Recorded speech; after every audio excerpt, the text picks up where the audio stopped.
नमस्कार दोस्तों, स्वागत है आपका अपने चैनल मिस्टर एसबी कॉलेज पर।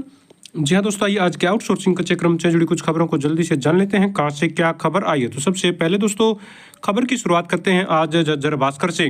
कर्मचारी बोले सरकार ने पार्ट 2 कर्मचारियों के नियमितीकरण होने के अधिकार को छीना। जी हाँ दोस्तों, आउटसोर्सिंग पॉलिसी पार्ट 2 के कर्मचारियों ने दोस्तों बैठक करके ये आरोप लगाया कि सरकार ने जो इन कर्मचारियों के पक्का होने का अधिकार था उसको छीन लिया है पॉलिसी बनाकर। जी हाँ, 58 साल की रोजगार सुरक्षा जो पॉलिसी बनाई है हरियाणा सरकार ने, उस पॉलिसी से आउटसोर्सिंग पॉलिसी पार्ट 2 के कर्मचारी खुश नजर नहीं आ रहे हैं, क्योंकि इनका कहना है कि दोस्तों ये पक्के होने के हकदार हैं, लेकिन सरकार ने इनको पक्का न करके सारी उम्र कच्चा रहने का कानून इनके लिए बना दिया है। साथियों, आप लोगों को बता दें कि इन्होंने मांग की थी 3 से 10 वर्ष तक के जितने भी कर्मचारी इनके अनुभवी हैं साथियों, उनको पक्का किया जाए रेगुलराइजेशन पॉलिसी बनाकर। तो ये पॉलिसी बनाकर पक्का किए जाने की मांग कर रहे थे, न कि सिर्फ और सिर्फ रोजगार सुरक्षित करने की। तो ये परमानेंट होने की दोस्तों मांग को लेकर इन्होंने प्रदर्शन किया था। बता दें आप लोगों को, करनाल में दोस्तों इन्होंने जो है प्रदर्शन किया अपनी मांगों को लेकर, और लंबे समय तक ये प्रदर्शन इनका चला था। लगभग 7000 कर्मचारी है दोस्तों जो अपनी मांगों को लेकर धरना प्रदर्शन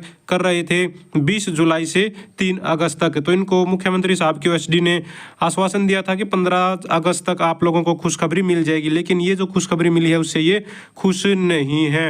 इसके बाद आगे बढ़ते हैं, देख लेते हैं दोस्तों खबर है यहाँ पर कर्मचारी जो 50,000 रुपये से ज़्यादा सैलरी ले रहे हैं उनके लिए भी सुरक्षित पॉलिसी बनाई जाएगी। जी हाँ, 50,000 से अधिक मानदेय वाले कर्मचारियों की सेवाएं होंगी सुरक्षित।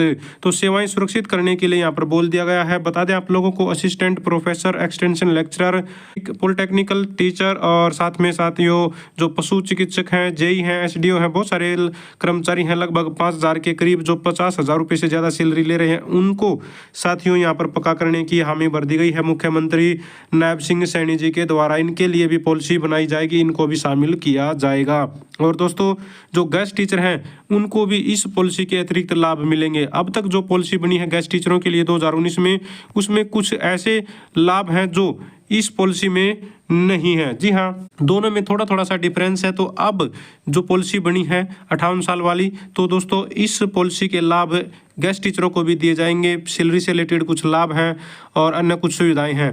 तो इसमें गेस्ट टीचर वाली पॉलिसी है 2019, उसमें भी अमेंडमेंट किया जाएगा, उसमें भी सुधार किया जाएगा और गेस्ट टीचरों को भी वो लाभ दिए जाएंगे। ये खबर निकलकर सामने आ रही है। इसके बाद आगे बढ़ते हैं, यहाँ पर एनएचएम जो कर्मचारी दोस्तों इनकी हड़ताल जारी है अभी तक। साथियों बता दें आप लोगों को, जो एनएचएम कर्मचारी हैं लगभग 18 दिन इनको हो गए हैं प्रदर्शन करते हुए। अब इन्होंने प्रदर्शन को आगे बढ़ाते हुए मुंडन करवाया। जी हाँ दोस्तों, यहाँ पर अपने जो है मुंडन करवाया लगभग प्रदेश भर में 100 कर्मचारियों ने, एनएचएम कर्मचारियों ने। आज दोस्तों ये जो है भीख मांगेंगे और पकौड़े तलकर जो है उनको बेचने का जो आंदोलन करेंगे।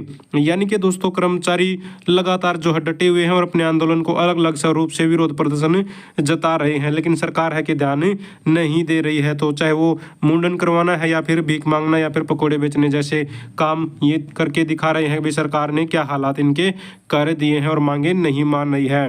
कुरुक्षेत्र से देख लेते हैं। कुरुक्षेत्र यूनिवर्सिटी में दोस्तों जो अनुबंधित शिक्षक हैं उन्होंने रोजगार पॉलिसी में शामिल करने की मांग की है। जी हाँ, सुरक्षित रोजगार पॉलिसी में शामिल करने की मांग की गई है कुरुक्षेत्र यूनिवर्सिटी के अनुबंधित शिक्षकों के द्वारा। और जो पार्ट टाइम शिक्षक है दोस्तों उन्होंने भी इस पॉलिसी में शामिल करने की मांग की है, क्योंकि इस पॉलिसी में पार्ट टाइम कर्मचारियों को शामिल नहीं किया गया है। तो पार्ट टाइम शिक्षक हैं जो यूनिवर्सिटी में, उन्होंने मांग की है कि इनको भी इसमें शामिल किया जाए। बाकी जो अन्य कर्मचारी अनुबंधित शिक्षक हैं, जो लेक्चरर हैं, उनको तो शामिल करने की, जैसा कि हमने आप लोगों को अभी दिखाया, उसमें जो है हामी भर दी गई है शामिल करने की।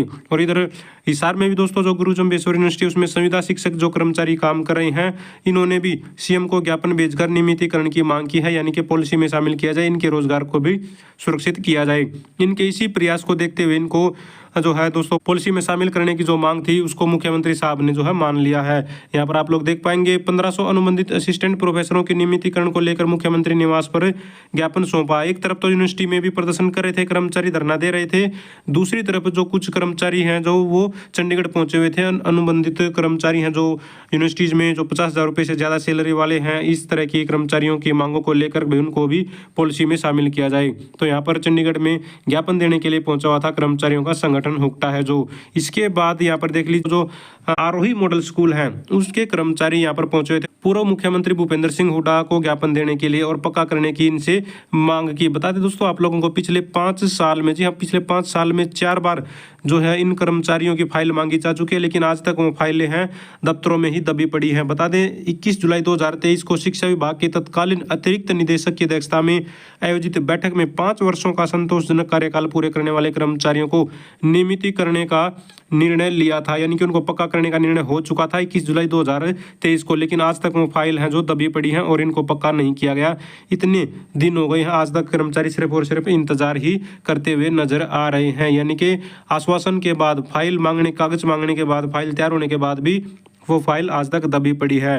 रोहतक से देख लीजिए, ग्रामीण चौकीदारों ने सीएम का पुतला फूंका, विरोध किया। जी हाँ, यहाँ पर ग्रामीण चौकीदार पुतला फूंकते हुए आप लोग देख रहे हैं। साथियों बता दें आप लोगों को 8 अगस्त को सीएम आवास का घेराव किया था ग्रामीण चौकीदार ने, तो इनको आश्वासन दिया गया था कि 10 अगस्त को मुख्यमंत्री साहब के साथ आपकी बातचीत करवाई जाएगी और समस्या का समाधान करवाया जाएगा, लेकिन 10 अगस्त को इनका जो है बातचीत का जो निमंत्रण था उसको कैंसिल कर दिया गया, तो इनकी बातचीत नहीं हुई। तो अब यहाँ पर जो ग्रामीण चौकीदार हैं वो नाराज होकर सीएम साहब का पुतला फूंक रहे हैं, प्रदर्शन कर रहे हैं। दोस्तों ये भी एक पक्के कर्मचारी के तौर पर दोस्तों जो है शामिल होना चाह रहे हैं पॉलिसी में। इसके बाद चरखी दादरी से ले लीजिए, होमगार्ड प्रतिनिधिमंडल ने पूर्व विधायक को मांगों का सौंपा है ज्ञापन। तो जो होमगार्ड के एक प्रतिनिधिमंडल दोस्तों पूर्व मंत्री व भाजपा नेता सतपाल सांगवान से मिला है, उनके निवास स्थान पर इन्होंने मांग की है कि जो होमगार्ड है उनको 365 दिन का नियमित ड्यूटी दी जाए। तो दोस्तों लगभग 14,025 जो जवान है वो काम कर रहे हैं। फिलहाल जो मांग कर रहे हैं कि इनको भी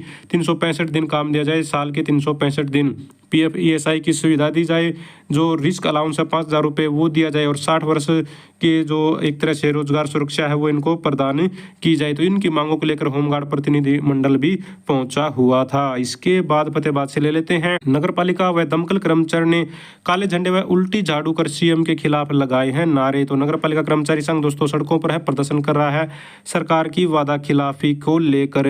बता दें आप लोगों को दोस्तों, कर्मचारी ने यहाँ पर मांग की है कि 10 साल से सफाई कर्मचारियों की और मैनों की भर्ती नहीं हुई है, पक्की भर्ती, उसकी मांग ये कर रहे हैं कि पक्की भर्ती निकाली जाए। और मांग की गई है कि सरकार कच्चे कर्मचारियों को पक्का करे, समान काम समान वेतन लागू करके ठेकेदारी प्रथा को बंद किया जाए। तो इन मांगों को लेकर यहाँ पर दोस्तों नगर पालिका कर्मचारी संघ ने प्रदर्शन किया है। रोहतक में ही साथियों जो आंगनबाड़ी कर्मचारी है इन्होंने यहाँ पर ज्ञापन सौंपा है मानदेय देने की मांग को लेकर। इन्होंने बताया कि 975 कर्मचारी हैं जो जिनको हटा दिया गया था, बाद में बहाल कर दिया गया था, इनका मानदेय अभी तक बकाया है। इन्होंने साथियों जो है नियमितीकरण पॉलिसी, खाली पड़े पदों को भरने, महंगाई भत्ता देने और अन्य सुविधाओं की मांग को लेकर ये ज्ञापन सौंपा है आंगनबाड़ी कार्यकर्ता और सहायिकाओं ने रोहतक में। पंचकुला से ले लीजिए, यहाँ पर साथियों जो एड्स कंट्रोल सोसाइटी के कर्मचारी हैं इन्होंने यहाँ पर सीएम आवास का घेराव करके प्रदर्शन किया है। जी हाँ, प्रदर्शन के दौरान इन्होंने दोस्तों जो है मुलाकात भी की है कुछ कर्मचारियों ने, जो मुख्यमंत्री साहब के जो चीफ प्रिंसिपल सेक्रेटरी हैं खुल्लर, राजेश खुल्लर जी, उनसे, और इनको आश्वासन दिया गया है कि इनकी मांगों की तरफ ध्यान दिया जाएगा। तो इन्होंने भी साथियों ये कई दिन से जो है पिछले कई दिन से प्रदर्शन कर रहे हैं लगातार एड्स कंट्रोल सोसाइटी के जो कर्मचारी हैं पूरे हरियाणा के। इसके बाद अंत में देख लीजिए, 12वीं पास को 1200, ग्रेजुएट को 2000 और पोस्ट ग्रेजुएट को 3500 रुपये बेरोजगारी भत्ता। तो हरियाणा में बेरोजगारी भत्ता बढ़ा दिया गया है, यहाँ पर घोषणा इसकी हो गई है। पहले ये 900 रुपये था, ये 1500 था और ये 3000 था, तो अब इनको इस तरह से बढ़ा दिया गया है। और साथियों यहाँ पर बता दें आप लोगों को, अब जो न्यूनतम मजदूरी तय करने वाला बोर्ड है उसको गठित कर दिया गया है। 10 साल बाद न्यूनतम मजदूरी बढ़ाने की भी सरकार तैयारी कर रही है, ये बहुत जल्द आप लोगों को बढ़ती हुई नजर आएगी। तो दोस्तों ये थी सारी की सारी आज की आउटसोर्सिंग कच्चे कर्मचारी जुड़ी खबरें। अगर आप भी चाहते हैं हरियाणा में एजुकेशन से रिलेटेड कच्चे कर्मचारी जुड़ी खबरें समय पर पाना तो चैनल को जरूर सब्सक्राइब करें, वीडियो को लाइक करें, दोस्तों के साथ शेयर करें। Thank you very much.